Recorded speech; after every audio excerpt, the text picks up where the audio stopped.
Seorang Kapolsek menggunakan bahasa isyarat saat berbicara dengan seorang tunarungu.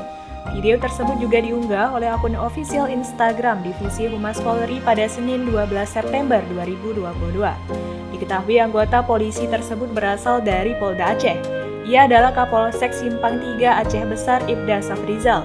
Dalam video berdurasi singkat tersebut terdapat caption yang menunjukkan ketulusan sang Kapolsek. Masya Allah, ketulusan seorang Kapolsek terhadap kaum tunarungu, tulis keterangan video. Kapolsek Simpang 3 itu tampak duduk di kursi dan sudah selesai makan.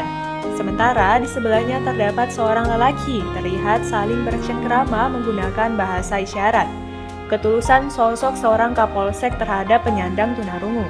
Dalam video tersebut, Kapolsek dan penyandang tunarungu saling berbicara menggunakan bahasa isyarat.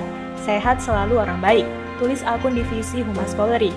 Ibda Safrizal bahkan tak hanya berbincang dengan seorang warga tunarungu, namun di meja yang ia tempati terlihat ada 3 orang yang terekam mengobrol bersama. Unggahan tersebut juga mendapatkan komentar positif dari warganet.